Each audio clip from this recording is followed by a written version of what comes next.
কিশোর গ্যাংয়ের সদস্যরা প্রতিনিয়ত নতুন নতুন অপরাধের সাথে জড়িয়ে পড়ছে। এবার ঘটেছে আরও চাঞ্চল্যকর এক ঘটনা।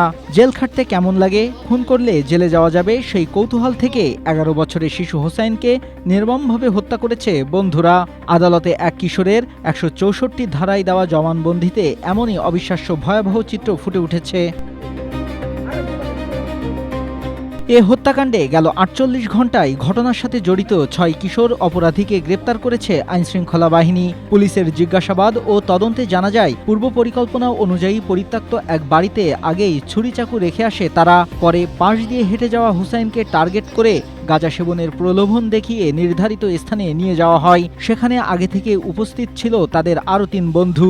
পরে সবাই মিলে তাকে ছুরিকাঘাতে হত্যা করে পরিত্যক্ত ওই বাড়িতে লাশ ফেলে পালিয়ে যায়। সোমবার নিজ কার্যালয়ে এক প্রেস ব্রিফিংয়ে এসব তথ্য সাংবাদিকদের সামনে তুলে ধরেন নারায়ণগঞ্জের police super Mizanur Rahman Munshi.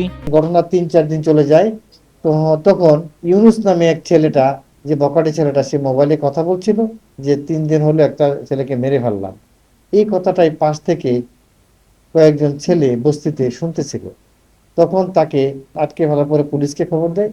Police যাওয়ার পরে জিজ্ঞাসাবাদ করে বলে দেয় যে আমরা এই যে 6 জন মিলে তারা হত্যা করেছে।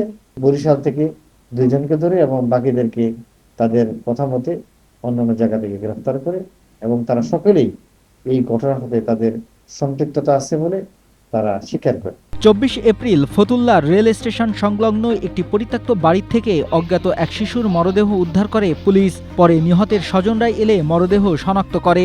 নিহত হুসাইন তার বাবা সুমনের সঙ্গে শহরে ফুল বিক্রি করত। 18 এপ্রিল সকাল থেকে সে নিখোঁজ ছিল। Desk report, Asia post.